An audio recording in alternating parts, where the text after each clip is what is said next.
সুপ্রিয় বাংলাদেশ উন্মুক্ত বিশ্ববিদ্যালয়ের শিক্ষার্থী সকলের প্রতি আন্তরিক শুভেচ্ছা অভিনন্দন জ্ঞাপন করে বাংলাদেশ উন্মুক্ত বিশ্ববিদ্যালয় বিএবিএসএস প্রোগ্রামের যে সমস্ত শিক্ষার্থী বিএবিএসএস প্রোগ্রামের প্রথম বর্ষে রয়েছেন, তো তাদের জন্য এই ক্লাসটি অত্যন্ত গুরুত্বপূর্ণ। অর্থাৎ 2022 সালের শিক্ষার্থী, 2024 সালের পরীক্ষা, 2023 সালের শিক্ষার্থী এবং 2024 সালের শিক্ষার্থীদের জন্য এই প্রশ্নটি অত্যন্ত গুরুত্বপূর্ণ হতে চলেছে।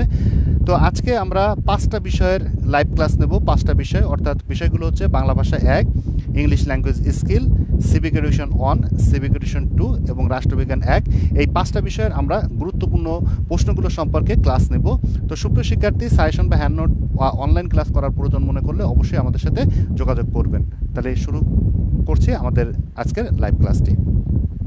তো আজকের লাইভ ক্লাসে প্রথমে বাংলা ভাষা 1-এর একটি গুরুত্বপূর্ণ প্রশ্ন সম্পর্কে আলোচনা করা হবে। এই প্রশ্নটা হচ্ছে ছোট গল্পের গঠন কৌশল সম্পর্কে যা জানেন লিখুন, অথবা ছোট গল্পের গঠন কৌশল সম্পর্কে আলোচনা করুন, অথবা ছোট গল্পের সংজ্ঞার্থ দিয়ে এর গঠন কৌশল সম্পর্কে যা জানেন লিখুন, অথবা ছোট গল্প কাকে বলে ছোট গল্পের গঠন কৌশল আলোচনা করুন। তো সুপ্রিয় শিক্ষার্থী, একটা কথা বলে রাখি যে একটা প্রশ্নের অনেকগুলো অল্টারনেটিভ প্রশ্ন থেকে থাকে, অর্থাৎ অল্টারনেটিভ প্রশ্নগুলো কিন্তু আপনাকে ভালোভাবে জানতে হবে, কারণ অল্টারনেটিভ প্রশ্নগুলো যদি না জানেন তাহলে প্রশ্নের উত্তরটি আপনি সঠিকভাবে লিখতে পারবেন না। অর্থাৎ আপনি পরীক্ষার হলে যে ভাববেন যে আপনার প্রশ্নটি কমন বাঁধে নাই, এই কারণে আপনারা অল্টারনেটিভ প্রশ্নগুলো অবশ্যই পড়ে নেবেন। তো ছোট গল্পের সংজ্ঞা। ছোট গল্পের সংজ্ঞা দিতে গিয়ে বিভিন্ন পণ্ডিতগণ বিভিন্ন মতবাদ প্রকাশ করেছেন। অর্থাৎ ছোট গল্পের সংজ্ঞা অনেক পণ্ডিত বা অনেক লেখক অনেকভাবে কিন্তু এর মতামতগুলো প্রকাশ করেছেন। আমেরিকার বিখ্যাত গল্পকার E.A. পোয়ের মতে যে গল্প অর্ধ থেকে 1 বা 2 ঘন্টার মধ্যে এক নিঃশ্বাসে পড়ে শেষ করা যায় তাকেই ছোট গল্প বলে। রবীন্দ্রনাথ ঠাকুর তার সোনারতরী কাব্যে বর্ষযাপন কবিতার ছোট গল্পের সংজ্ঞা দিয়েছেন এইভাবে, যে ছোট প্রাণ ছোট ব্যথা ছোট ছোট দুঃখ কথা, নিতান্তই সহজ সরল সহস্র বিস্তৃত রাশি, প্রত্যাহ যেতে সে ভাসি, তারই 2-4টি অশ্রুজল, নাহি বর্ণনার ছটা ঘটনার ঘন ঘটা, নাহি তত্ত্ব নাহি উপদেশ, অন্তরে অতৃপ্ত রবে, সাঙ্গ করি মনে হবে শেষ হয়েও হইল না শেষ। অর্থাৎ ছোট গল্প এমন একটা বিষয় যে গল্পটি শেষ হয়েও হইল না শেষ, অর্থাৎ গল্পের শেষেও যখন মনে হচ্ছে যে গল্পটা শেষ হয়ে যাচ্ছে তখনও কিন্তু ছোট গল্প শেষ হয়ে হইল না শেষ, মনে হলো যে আরও কিছু বাকি আছে। প্রকৃতপক্ষে বিশেষ প্রকারে গঠনরীতি, বিষয় নির্বাচন, চরিত্র সৃষ্টি, কথাউপন, পরিবেশ সৃষ্টি, বাণীভঙ্গি প্রভৃতির দিকে লক্ষ্য রাখলে ছোট গল্পের প্রকৃত পরিচয় ফুটে ওঠে। ছোট গল্পের গঠন কৌশল বা বৈশিষ্ট্য সম্পর্কে এখন আমরা আলোচনা করব। উপন্যাস এবং ছোট গল্পের প্রকরণের পরিভাষা অভিন্ন, অর্থাৎ একটা উপন্যাস বা একটা ছোট গল্প, এই ছোট গল্প প্রকরণের পরিভাষা কি অভিন্ন। দৃষ্টিকোণ, ঘটনাংশ, চরিত্রায়ন, পরিচর্যা প্রভৃতি। কোনো ছোট গল্পকে সমগ্র জৈব ঐক্যরূপে রূপ পেতে হলে উল্লেখিত আঙ্গিক উপাদানের ব্যবহার আবশ্যক। অর্থাৎ ছোট গল্পকে যদি জৈব ঐক্যরূপে পেতে হলে কি করতে হবে, যে উল্লেখিত আঙ্গিক উপাদানের ব্যবহার কিন্তু অত্যাবশ্যক। মানুষের বহির্জীবন কিংবা অন্তর্জীবনে যে কোনো ক্ষেত্রেই ছোট গল্পের উপকরণ আহত হতে পারে। অর্থাৎ একটা মানুষের বাইরের জীবন, আর অন্তর্জীবন মানে কি ভেতরের জীবন, তাহলে অন্তর্জীবনে যে কোনো ক্ষেত্রে ছোট গল্পের উপকরণ আহত হতে পারে। নিচের এগুলো এখন আমরা আলোচনা করব। তো এক নম্বর হচ্ছে দৃষ্টিকোণ। দৃষ্টিকোণ হচ্ছে জীবনে দেখা ও উপস্থাপন করার বিশেষ ভঙ্গি। অর্থাৎ এক একজন লোকের এক একটা দৃষ্টিকোণ থাকে, অর্থাৎ একটা জিনিস একজন লোক যেভাবে দেখে অন্যজন কিন্তু সেই জিনিসটা সেইভাবে কিন্তু দেখেন না। ছোট গল্প বিধৃত ঘটনা, চরিত্র, তারপর আনুষঙ্গিক প্রসঙ্গ যখন গল্পকার নিরাসক্তভাবে উপস্থাপন করেন তখন প্রয়োগ ঘটে সর্বজ্ঞ দৃষ্টিকোণের। নায়ক, কেন্দ্রীয় চরিত্র কিংবা গল্পবিদিত কোনো চরিত্র কথকথার গল্পের ঘটনায় বর্ণিত বলে তা বলা হয় উত্তম কেন্দ্রীয় পুরুষের দৃষ্টিকোণ। এক্ষেত্রে পুরো গল্প আমি নামক বক্তার দৃষ্টিকোণ থেকে উপস্থাপিত হয়।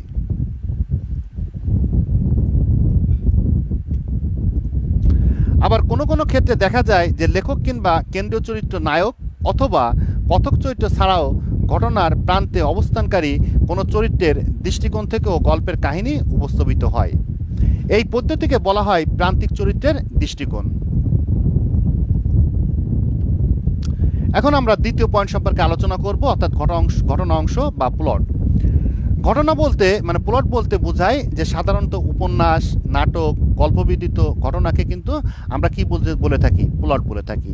ইতিহাসে তো অনেক ঘটনা ঘটে, অর্থাৎ ইতিহাসে হাজার হাজার লক্ষ লক্ষ কোটি কোটি ঘটনা ঘটে থাকে, তাকে তো প্লট বলি না, গল্প হিসেবেও চিহ্নিত করি না। এর কারণ ইতিহাস হলো ঘটে যাওয়া কাহিনীর বিবরণ মাত্র, আর গল্প উপন্যাসের ঘটনার সময়ে শৃঙ্খলা অনুসারে এটা বিন্যস্ত হয়। এই কারণে প্লটকে বলা হয় কার্যকরণ সম্বন্ধযুক্ত সময়ের বিন্যাস। গল্পবিদিত চরিত্র সেই সময়ের মধ্য দিয়ে প্রবহমান হয় বা বহমান হয়। এরপর হচ্ছে চরিত্র। চরিত্র বা মানব মানবীর যে কোনো সাহিত্যরূপের মুখ্য উপাদান, অর্থাৎ একটা চরিত্র সাহিত্যরূপের মানব মানবীর একটা মুখ্য উপাদান। দৃষ্টিকোণ এবং প্লটের অনিবার্যতা গল্পের চরিত্রের অবস্থান নিরূপিত হয়। চরিত্রকে একজন লেখক কী প্রক্রিয়ায় উপস্থাপন করবেন সেই মনোভাব থেকে চরিত্রায়ন শব্দটি ব্যবহৃত হয়। এরপর আছে কি পরিচর্যা। ছোট গল্প কেবল বর্ণনাত্মক শিল্প নয়, পরিবেশ, পরিস্থিতি ও চরিত্রের স্বরূপ উন্মোচনের প্রয়োজনে গল্পকার তার বর্ণনাত্মক অর্থাৎ ন্যারেটিভ সিচুয়েশন বিভিন্নভাবে প্রয়োগ করেন। দৃষ্টান্তসহ বিষয়টি ব্যাখ্যা করা যেতে পারে। এক রাত্রি গল্পে প্রচণ্ড ঝড় ও জলোচ্ছ্বাসের মধ্যে স্কুলের সেকেন্ড মাস্টার ও সুরবালা পাশাপাশি অবস্থান চিত্রটি আলোচনা করা হলো। তখন পোলাইকাল, তখন আকাশে তারার আলো ছিল না এবং পৃথিবীতে সকল প্রদীপ নিভিয়া গেছে, অর্থাৎ চারিদিকে শুধু অন্ধকার, ঘুটঘুটে অন্ধকার। তখন একটি কথা বলিলেও ক্ষতি ছিল না, কিন্তু এ কথাও বলা গেল না, কেউ কাহাকে একথা কুশল প্রশ্ন করিল না। কেবল দুইজনে অন্ধকারের দিকে চাহিয়া রইলাম, পদতলে গাঢ় কৃষ্ণ বর্ণ উন্মত্ত মৃত্যুস্রোত গর্জন করিয়া ছুটিয়া চলিল। উদ্ধৃত অংশটি কেবল বর্ণনা বা চরিত্র নয়, এক গভীর কাব্যময়তা এখানে সুস্পষ্ট। সুতরাং এই অংশের পরিচর্যাকে বলা হয় কাব্যানুরূপ। এরপর হচ্ছে আয়তন। ছোট গল্পের আয়তন নিয়ে অ্যাডার, অ্যালান পো সহ প্রথম যুগের গল্পকারদের মধ্যে মতভেদ রয়েছে, কিন্তু আয়তকার ছোট গল্পের স্বরূপ নির্দেশের জন্য যথেষ্ট নয়। রবীন্দ্রনাথের পোস্টমাস্টার গল্পের সীমিত আয়তনের দুটি চরিত্রের অন্তর্বাহীর সঙ্গত রূপ পেয়েছে, আর নষ্ট রূপ এবং আয়তনের দিক থেকে উপন্যাস সোপন, কিন্তু ঘটনা ও চরিত্রের একাগ্র সমগ্রতা গল্পটিকে অনন্যতা দান করেছে। সর্বোপরি ছোট গল্পের আয়তন নিয়ে অ্যালান পো সহ প্রথম গল্পকারদের মধ্যে মতভেদ থাকলেও সেই সমস্যার সমাধান রবীন্দ্রনাথ ঠাকুর তার বর্ষদমন কবিতায় নিখুঁতভাবে বর্ণনা করেছেন।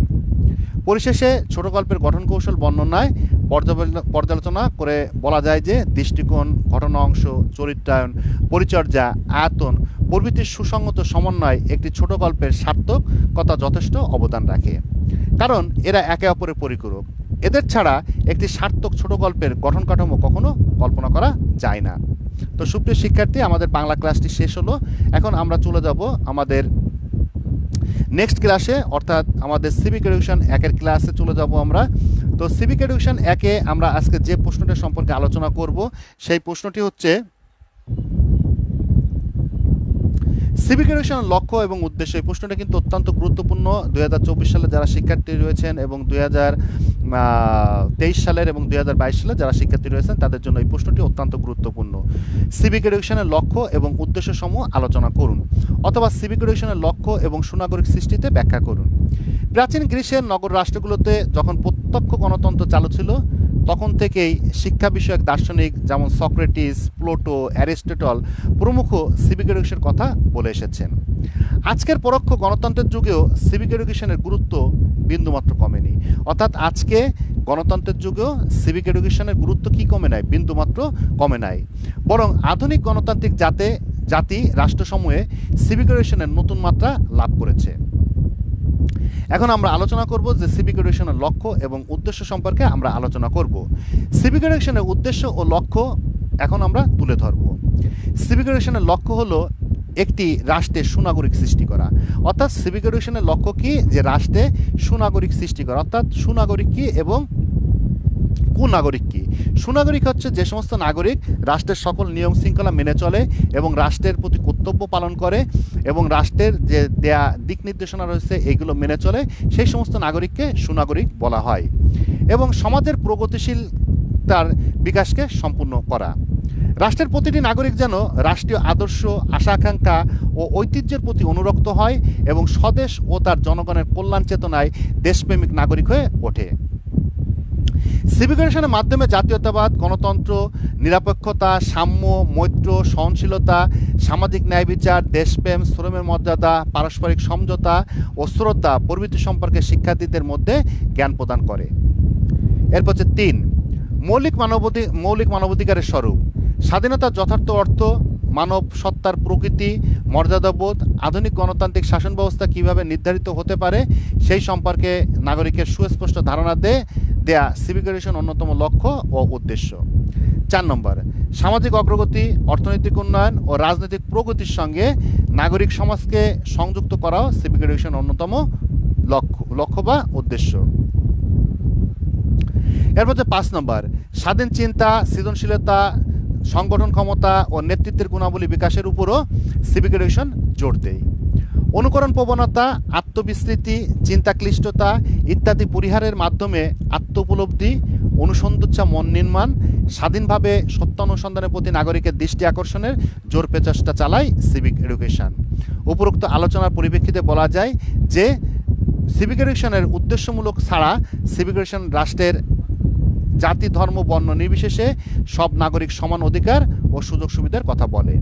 সর্বোপরি বলা যেতে পারে যে নাগরিকদের জন্য রাষ্ট্রীয় নীতির সঙ্গে সঙ্গতিপূর্ণ এবং সুসমন্বিত মানব জীবনের জন্য প্রয়োজনীয় মূল্যবোধ বিকাশের ব্যবস্থা করাও সিভিক এডুকেশনের মূল উদ্দেশ্য। সুপ্রিয় শিক্ষার্থী, সিভিক এডুকেশন 1 ক্লাসটি আমাদের শেষ হলো। এখন আমরা চলে আসবো সিভিক এডুকেশন 2 এর একটি ক্লাসে এবং সর্বশেষ আমরা ইংলিশ ল্যাঙ্গুয়েজ স্কিলের ক্লাসটি নিব। তো সিভিক এডুকেশন 2 এর আজকে আমরা একটা গুরুত্বপূর্ণ প্রশ্ন পড়াবো, যে প্রশ্নটা 2022 সালের, 2023 সালের এবং 2024 সালের শিক্ষার্থীদের জন্য অত্যন্ত গুরুত্বপূর্ণ। সুপ্রিয় শিক্ষার্থী, আপনারা ভালোভাবে পড়ালেখা করুন এবং ভালো রেজাল্ট করার লক্ষ্যে আপনারা পড়ালেখা করুন এবং প্রতিদিন অন্তত করে আপনারা একটা প্রশ্ন, বড় প্রশ্ন অন্তত 30 থেকে 31 মিনিটের ভিতরে লেখা শেষ করবেন এবং ছোট প্রশ্ন আপনারা 10 থেকে 11 মিনিটের ভিতরে লেখা শেষ করবেন। তো সিভিক এডুকেশন 2 এর আজকে যে গুরুত্বপূর্ণ প্রশ্নটি আলোচনা করব, সেই গুরুত্বপূর্ণ প্রশ্নটি হচ্ছে বাংলাদেশের গ্রামীণ সমাজ কাঠামোর প্রকৃতি বর্ণনা করো। সমাজ কাঠামো হলো আন্তঃব্যক্তিয় সম্পর্ক বা ব্যক্তি কর্তৃক গঠিত শ্রেণী বা গোষ্ঠীর মধ্যকার সম্পর্ক। বাঙালির জাতীয় গ্রামীণ জীবনের পারস্পরিক সম্পর্ক সামাজিক, রাজনৈতিক, সাংস্কৃতিক প্রতিষ্ঠানসমূহের মধ্যে প্রকাশিত হয়। তাই বাংলাদেশের গ্রামীণ সমাজ কাঠামোর প্রকৃতি জানতে হলে গ্রামীণ সমাজ কাঠামোর প্রকৃতি জানা প্রয়োজন। অর্থাৎ বাংলাদেশের যদি গ্রামীণ সমাজ কাঠামোর প্রকৃতি জানতে হয় তাহলে আপনাকে কি করতে হবে, যে গ্রামীণ সমাজ কাঠামো সম্পর্কে আগে জানতে হবে। গ্রামীণ সমাজ কাঠামোর প্রকৃতি। বাংলাদেশের গ্রামীণ সমাজ কাঠামোর প্রকৃতি বর্ণনা করতে হলে গ্রামীণ সমাজের অর্থনৈতিক ব্যবস্থা, ক্ষমতা বন্টন ও নেতৃত্ব এবং সামাজিকরণ ব্যবস্থা, আচার অনুষ্ঠান, গ্রাম্য সমাজের স্তরবিন্যাস ইত্যাদি বিষয়ে আলোচনার প্রয়োজন। নিম্নে এই সম্পর্কে আলোচনা করা হলো। 1. অর্থনৈতিক অবস্থা। বাংলাদেশের গ্রামীণ সমাজ ব্যবস্থায় কৃষিজমি হলো প্রধান অর্থনৈতিক সম্পদ। অর্থাৎ বাংলাদেশের যে গ্রামীণ সমাজ ব্যবস্থা রয়েছে, এই গ্রামীণ সমাজ ব্যবস্থায় কৃষিজমি হলো প্রধান অর্থনৈতিক সম্পদ। তাই কৃষিজমি এবং জমির মালিকদের কেন্দ্র করেই গ্রামীণ সমাজের সদস্যদের গড়ে ওঠে আর্থিক সামাজিক সম্পর্ক। এই সামাজিক সম্পর্ক গ্রামীণ সমাজের মৌল অঙ্গ হিসেবে চিহ্নিত। জমি এবং জমির মালিকানাকে কেন্দ্র বর্গাদার এবং বর্গাচাষীর মধ্যে এবং বর্গাদারদের সাথে বর্গাদারের, বর্গাচাষীর সাথে বর্গাচাষীর, প্রান্তিক জমির মালিক চাষির সঙ্গে অন্যান্য উচ্চ শ্রেণীর মালিকেরও ভূমিহীনদের খুব ঘনিষ্ঠ বন্ধুত্বের বন্ধন সৃষ্টি হয়। এছাড়াও জমিদার ও অন্যান্য মহাজনদের বাড়িতে দিনমজুরির বিনিময়ে কাজ করতে গিয়েও ভূমিহীনদের অলিখিত সহযোগিতার সৃষ্টি হয়। অর্থাৎ যারা দিনমজুর রয়েছে বা ভূমিহীন কৃষক রয়েছে, তারা কি করে, যে যারা জমিদার রয়েছে বা অন্যান্য শ্রেণীর যারা বড় লোক রয়েছে তাদের বাড়িতে কি করে, যে ভূমিহীনদের অলিখিত সহযোগিতার সম্পর্ক সৃষ্টি হয়, যা সমাজ কাঠামোর অন্যতম ভূমিকা রাখে। এরপরে আছে ক্ষমতার বন্টন ও নেতৃত্ব। বাংলাদেশের গ্রামীণ সমাজে মাতব্বর বা মোড়ল পরিলক্ষিত হয়। অর্থাৎ গ্রামে কি হয়, মাতব্বর, মোড়ল বা গ্রামের নেতা এগুলো পরিচিত হয়। গ্রামের ক্ষমতা ও নেতৃত্বের মূলে তাদের হাত থাকে। সাধারণত গোলযোগ মেটানো, নির্বাচন, রিলিফ বন্টন এবং গ্রামের সাথে সরকারি কর্মচারীদের সম্পর্ক স্থাপন, বিভিন্ন সামাজিক অনুষ্ঠানের ইত্যাদির মাধ্যমে গ্রামের ক্ষমতা ব্যবহার হয় এবং গ্রামের নেতৃস্থানীয় ব্যক্তিবর্গের সাথে সাধারণ মানুষের তেমন পার্থক্য পরিলক্ষিত হয় না। ফলে তারা ভ্রাতৃত্ব এবং সাম্য গড়ে ওঠে।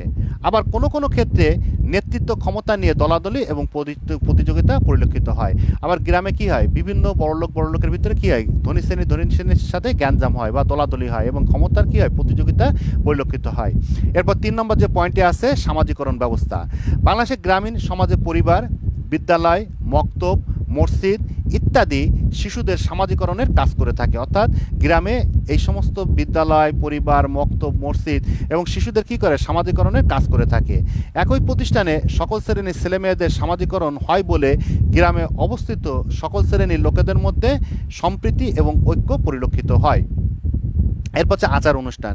বিভিন্ন ধরনের আচার অনুষ্ঠানের মাধ্যমেও গ্রামীণ সমাজের বিভিন্ন শ্রেণীর লোকদের মাঝে গড়ে ওঠে সৌহার্দ্যপূর্ণ সম্পর্ক। যেমন নাম রাখা, খাতনা, বিবাহ, মৃতের কুলখানি, তারপর চেহেলাম, মরমত্তন, ধর্মীয় অনুষ্ঠান ইত্যাদি অনুষ্ঠানে সকলের মাধ্যমে সম্প্রীতির পরিলক্ষিত হয়। এরপর হচ্ছে গ্রামীণ সমাজের স্তরবিন্যাস। গ্রামীণ পরিবেশ ও অবস্থাভেদে স্তরবিন্যাস বিভিন্ন রূপ হতে পারে। হিন্দু গ্রাম বা হিন্দু প্রধানদের স্তরবিন্যাস জাতিবর্ণের উপর নির্ভরশীল। মুসলিম সমাজ বা গ্রামে এর প্রভাব কম পরিলক্ষিত হলেও বর্তমানে রয়েছে, যেমন জমির পরিমাণের ভিত্তিতে, শিক্ষার ভিত্তিতে, ক্ষমতার ভিত্তিতে, বংশমর্যাদার ভিত্তিতে ও পেশার ভিত্তিতে গ্রামীণ সমাজের স্তরায়ন ঘটে। অর্থাৎ বিভিন্ন কারণে গ্রামীণ সমাজের স্তরায়ন ঘটে। এরপরে কি আছে, যোগাযোগ ব্যবস্থা জন্য। বাংলাদেশের একই গ্রামের সদস্যদের পরস্পরের সাথে বিভিন্ন প্রয়োজনে যোগাযোগ থাকে। তাছাড়াও এক গ্রামের সাথে অন্য গ্রামের শহর, বন্দর ইত্যাদি বিভিন্ন মানুষের বিভিন্ন প্রয়োজনে যোগাযোগ স্থাপনের ফলে সুষম সম্পর্ক সৃষ্টি হয়। পাত্রপাত্রী নির্বাচন, মেলা, হাটবাজার গমন, ইউনিয়ন, থানা পরিষদ নির্বাচন, অংশগ্রহণ ইত্যাদি কারণে গ্রামের বাইরে অন্যদের সাথে যোগাযোগের ফলে গ্রামের সংস্কৃতি ও মূল্যবোধের পরিবর্তন ঘটে। বাংলাদেশের গ্রামীণ সমাজ কাঠামোর উল্লেখিত প্রকৃতি দেখা যায়, তবে কালের আবর্তে গ্রামীণ সমাজ কাঠামোর পরিবর্তন আসতে থাকে। সুপ্রিয় শিক্ষার্থী, আমাদের সিভিক এডুকেশন ক্লাসটি শেষ হলো। এখন আমরা চলে যাব রাষ্ট্রবিজ্ঞান 1-এর একটি ক্লাস সম্পর্কে, অর্থাৎ পলিটিক্যাল সায়েন্স।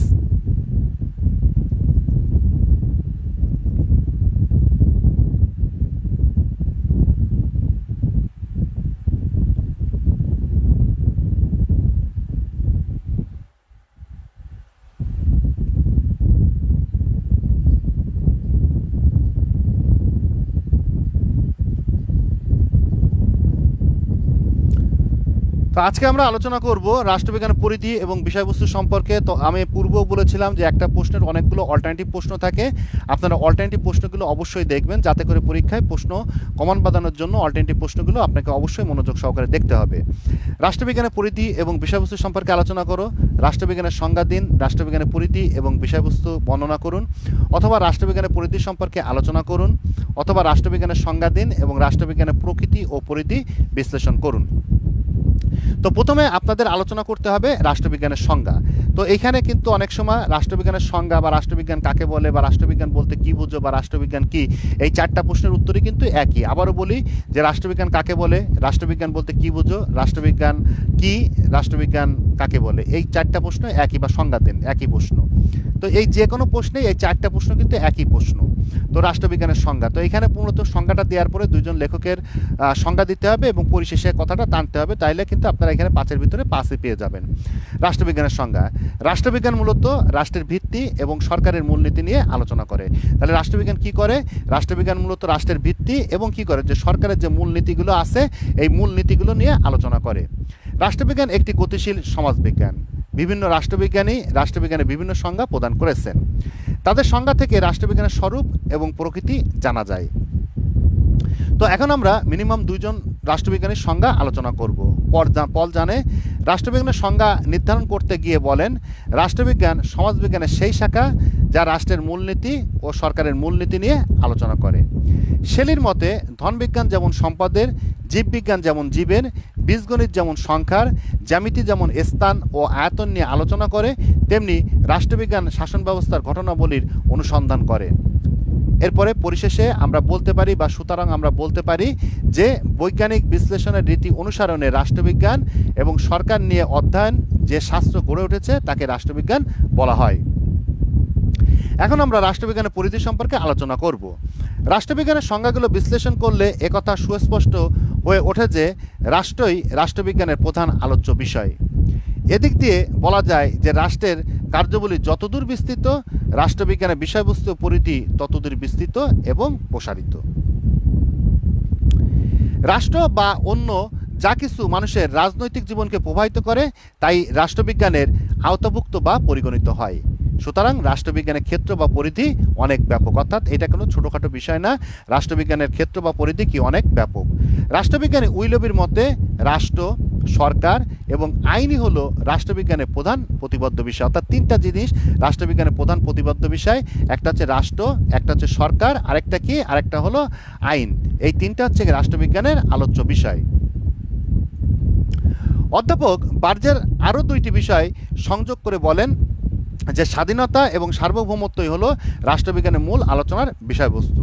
রাষ্ট্রবিজ্ঞান নিয়ে অধ্যাপক গার্নার বলেন রাষ্ট্রকে নিয়েই রাষ্ট্রবিজ্ঞানের শুরু এবং সমাপ্তি। অর্থাৎ রাষ্ট্রবিজ্ঞানের শুরু এবং সমাপ্তি কি, মানে শেষ কোথায়, রাষ্ট্র। রাষ্ট্রবিজ্ঞানে রাষ্ট্রকে কেন্দ্র করেই আপন কক্ষপথে আবর্তিত করে। অধ্যাপক গেটেলের মতে রাষ্ট্রবিজ্ঞান প্রধানত তিনটি বিষয় নিয়ে আলোচনা করে। প্রথমত রাষ্ট্রবিজ্ঞান রাষ্ট্র এবং সংগঠনের বিশ্লেষণমূলক আলোচনা করে। দ্বিতীয়ত অতীতে রাষ্ট্রের কার্যক্রম এবং রূপ কীরকম হবে তা পর্যালোচনা করে। 3 নম্বর হচ্ছে গিয়ে ভবিষ্যতে রাষ্ট্রের কার্যক্রম কেমন হবে, কীরূপ লাভ করবে সেই বিষয় নিয়ে আলোচনা করে। গেটেল, লাস্কি প্রমুখ চিন্তাবিদ বাস্তব দৃষ্টিকোণ থেকে স্বীকার করেন যে রাষ্ট্র এবং সরকার উভয়ই রাষ্ট্রবিজ্ঞান আলোচনার বিষয়। সরকার ছাড়া রাষ্ট্র কল্পনা করা যায় না, আবার রাষ্ট্র ছাড়াও সরকার চিন্তা করা যায় না। রাষ্ট্র এবং সরকার পরস্পর অবিচ্ছেদ্য। রাষ্ট্রবিজ্ঞানী অ্যারিস্টটল যথার্থ বলেছেন যে মানুষের প্রয়োজন মেটানোর জন্যই রাষ্ট্র ব্যবস্থা গড়ে উঠেছে। মানুষকে উন্নতর জীবন ব্যবস্থা দান করার লক্ষ্যে রাষ্ট্র সক্রিয় থাকে এবং মানব জীবনের উপর রাষ্ট্রের প্রভাব যেরূপ সুদূর প্রসারী অন্য কোনো প্রতিষ্ঠানে অনুরূপ প্রভাব বিস্তার লাভ করতে পারেনি। মানব ইতিহাসে রাজনৈতিক জীবনে বিভিন্ন দিক পর্যালোচনা করলে দেখা যায় যে রাষ্ট্রবিজ্ঞান রাষ্ট্রের সংগঠন, রাষ্ট্রীয় প্রতিষ্ঠান, নাগরিক অধিকার, শাসনতন্ত্র ইত্যাদি বিষয় নিয়ে আলোচনা করে। এখন আমরা রাষ্ট্রবিজ্ঞানের বিষয়বস্তু সম্পর্কে আলোচনা করব। রাষ্ট্রবিজ্ঞানের বিষয়বস্তু পরিধি সংক্রান্ত বিতর্ক দূর করার লক্ষ্যে 1948 সালে জাতিসংঘ শিক্ষা, বিজ্ঞান ও সাংস্কৃতিক বিষয়ক সংস্থা ইউনেস্কো একটি সম্মেলনে আলোচনা করে এই অভিমত ব্যক্ত করেন যে রাষ্ট্রবিজ্ঞান 4টি আলোচনার অন্তর্ভুক্ত। প্রথমত হচ্ছে রাষ্ট্রতত্ত্ব এবং এর ইতিহাস, দ্বিতীয়ত রাষ্ট্রের সংবিধান, রাষ্ট্রীয় প্রতিষ্ঠান, জাতীয় সরকার, প্রাদেশিক এবং স্থানীয় শাসন প্রণালী এবং বিভিন্ন রাষ্ট্রের তুলনামূলক আলোচনা, তৃতীয়ত রাজনৈতিক দল, উপদল, শাসনকার্যে নাগরিকদের অংশগ্রহণ ও জনমত, চতুর্থত আন্তর্জাতিক আইন এবং আন্তর্জাতিক সংস্থা। সুতরাং দেখা যাচ্ছে যে রাষ্ট্রবিজ্ঞানের আলোচনার ক্ষেত্র ব্যাপক। রাষ্ট্রের আদর্শ, উদ্দেশ্য, ব্যক্তির সঙ্গে রাষ্ট্রের সম্পর্ক, সরকারের গঠন, কার্যাবলী, নাগরিকের অধিকার ও কর্তব্য, আন্তর্জাতিক ক্ষেত্রে পারস্পরিক সম্পর্ক প্রভৃতি বিষয়ে যুক্তিনির্ভর আলোচনা ও মতামত সবকিছুই রাষ্ট্রবিজ্ঞানের বিষয়বস্তু। পরিশেষে বলা যায় যে রাষ্ট্রবিজ্ঞান রাষ্ট্রের উৎপত্তি, বিকাশ, রাষ্ট্রের গঠন কাঠামো ও কার্যাবলী নিয়ে আলোচনা করে। এটা রাষ্ট্রের জাতীয় ও আন্তর্জাতিক বিভিন্ন দিক নিয়ে পর্যালোচনা করে। রাষ্ট্রবিজ্ঞান সরকার শ্রেণীবিভাগ, সরকারের কার্যাবলী, সংবিধান, রাজনৈতিক দল, জনমত, জাতীয় ও স্থানীয় সরকারের রাষ্ট্রবিজ্ঞানের আলোচনার অন্তর্ভুক্ত।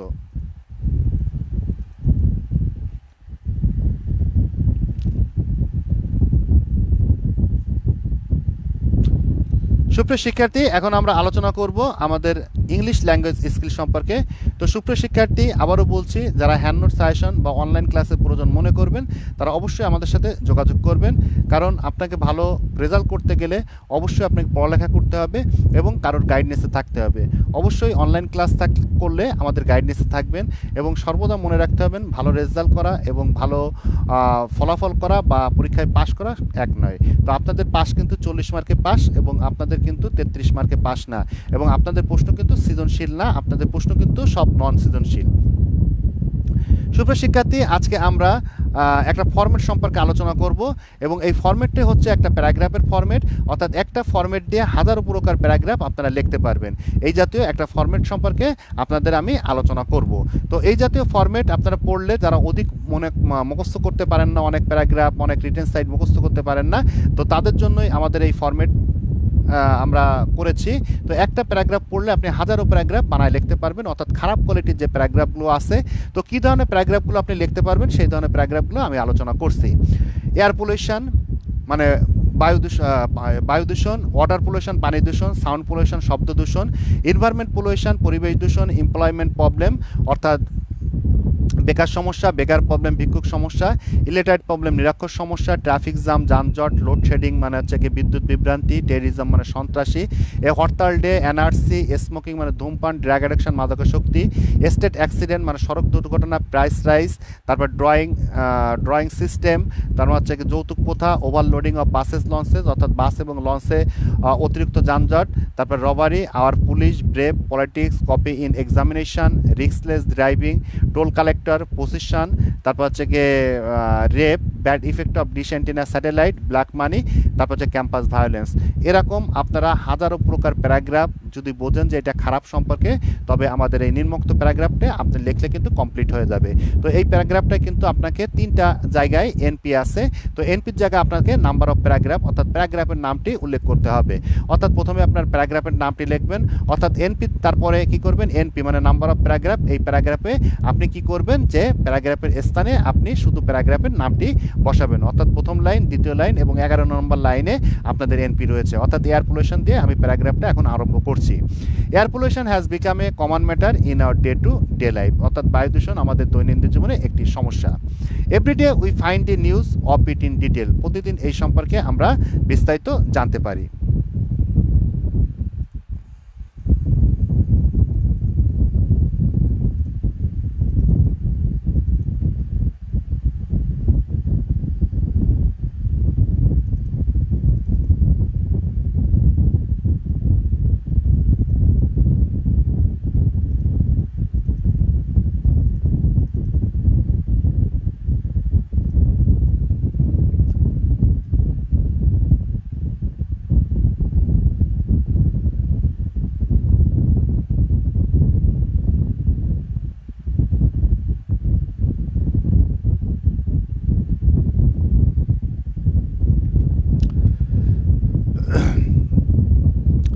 এরপরে air pollution is now a serious social problem, অর্থাৎ বায়ু দূষণ একটি গুরুতর সামাজিক সমস্যা।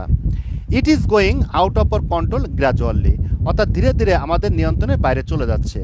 ইট ক্রিয়েটস অ্যানাদার প্রবলেম টু, তার হচ্ছে কি এটি আরও একটি সামাজিক সমস্যা তৈরি করে। We can not think A happy and carefree life because of it, এর কারণে আমরা সুখী এবং চিন্তামুক্ত জীবনযাপন করতে পারি না। It hampers not only the charm but also the progress of our life, এটি কেবলই আকর্ষণ নয়, এটি আমাদের জীবনের অগ্রগতিকে বাধাগ্রস্ত করে। It decays the standard of special living, তার হচ্ছে কি এটি আমাদের জীবনযাত্রার মানকে ক্ষয় করে। On account of this problem people have to suffer a lot, এই সমস্যার কারণে মানুষকে চরম ভোগান্তিতে পড়তে হচ্ছে। The bad effect of it can better be felt or understood than describe, এর খারাপ প্রভাব বর্ণনার চেয়ে ভালোভাবে অনুভব করা বোঝা যায়। Nowadays it has been regarded as the cause of our vital problem like air pollution, আজকাল বায়ু দূষণ এর মতো আমাদের গুরুত্বপূর্ণ সমস্যা অভিশাপ হিসেবে বিবেচনা হয়েছে। At first government should take initiative step to remove this problem, এই সমস্যা দূর করতে প্রথমে সরকারকে উদ্যোগী হতে হবে। Besides, all sorts of people in our society should launch a massive campaign step against this problem, এর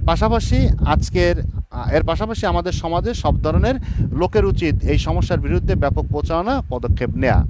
Thus government as well as the conscious people can play a vital role in solving this problem, তাই এই সমস্যার সমাধানে সরকারের পাশাপাশি সচেতন জনগণ গুরুত্বপূর্ণ ভূমিকা রাখতে পারে। Of course the law enforcing step must be active in this connection, এই ব্যাপারে অবশ্যই আইন প্রয়োগকারী সংস্থাকে বা রক্ষাকারী বাহিনীকে সক্রিয় হতে হবে। However, if we want to survive and prosper in our society, we should solve this problem within a very short time, তবে আমরা যদি আমাদের সমাজকে টিকে থাকতে এবং উন্নতি করতে চাই, তবে আমাদের খুব অল্প সময়ের মধ্যে এই সমস্যার সমাধান করা উচিত। তো সুপ্রিয় শিক্ষার্থী, আমাদের আজকে 5টা ক্লাস নেওয়ার কথা বলেছিলাম, আমরা 5টা ক্লাস নিয়েছি। তো যে সমস্ত শিক্ষার্থীরা দুর্বল শিক্ষার্থী, যেহেতু বাংলাদেশ উন্মুক্ত বিশ্ববিদ্যালয়ে চাকরিজীবী, ব্যবসায়ী, শ্রমজীবী, গৃহিণী, কৃষক, বিভিন্ন পেশাজীবী লোক বাংলাদেশ উন্মুক্ত বিশ্ববিদ্যালয় বিএবিএসএস প্রোগ্রামটি সহ অন্যান্য প্রোগ্রামের কোর্সগুলো করে থাকেন, সেহেতু সুপ্রিয় শিক্ষার্থী, আপনারা যাদের কোনো জিনিস বানিয়ে লিখতে পারেন না বা অল্প মুখস্থ রাখতে পারেন, তো তাদের জন্য কিন্তু আমাদের এই ফরম্যাটের শিট, অর্থাৎ আমাদের ফরম্যাটের শিট কিন্তু সকল কিছুর ফরম্যাটের শিট, অর্থাৎ paragraph, composition, letter, dialogue, report, job application, অর্থাৎ প্রত্যেকটা আইটেমের ফরম্যাট শিট, অর্থাৎ যেগুলো 2টা থেকে 3টা কমপ্লিট করলে আপনি সমস্ত প্রশ্নগুলোর উত্তর করতে পারবেন। তো সুপ্রিয় শিক্ষার্থী, আমি অনিমেষ দাস আজকের মতো বিদায় নিচ্ছি। আবারও বলি যে আপনারা যাদের হ্যান্ড নোট, সাজেশন বা অনলাইন ক্লাসে প্রয়োজন মনে করবেন, আমাদের সাথে অবশ্যই যোগাযোগ করতে হবে এবং সাথে করে আপনারা প্রতিদিন অন্তত করে একটা করে প্রশ্ন মুখস্থ করুন এবং সপ্তাহে মিনিমাম 2টা করে আপনারা প্রশ্ন কিন্তু লেখুন। অর্থাৎ ভালো রেজাল্ট করতে গেলে আপনাকে অনেকগুলো বিষয়ের উপর খেয়াল রাখতে হবে, অর্থাৎ আপনার হাতের লেখা সুন্দর স্বচ্ছ হইতে হবে, মার্জিন কাটতে হবে 1 স্কেল পরিমাণ, অর্থাৎ 1 ইঞ্চি পরিমাণ উপরে এবং পাশে, এবং সাথে সাথে আপনাদের লেখাটা সুন্দর দৃষ্টিনন্দন হতে হবে, কাটাকাটিবিহীন, এবং যে বিষয় সম্পর্কে আপনাকে আলোচনা করতে হবে সেই বিষয় সম্পর্কে আপনাকে লিখতে হবে। এই বিষয়গুলো যদি আপনি পরীক্ষার হলে করতে পারেন, তাহলে কিন্তু পরীক্ষায় আপনার দ্বারাও ভালো ফলাফল বা প্লাস মার্ক পাওয়া কিন্তু সম্ভব। তো আজকের মতো বিদায়, সকলে ভালো থাকবেন, সুস্থ থাকবেন এই কামনায়, ধন্যবাদ।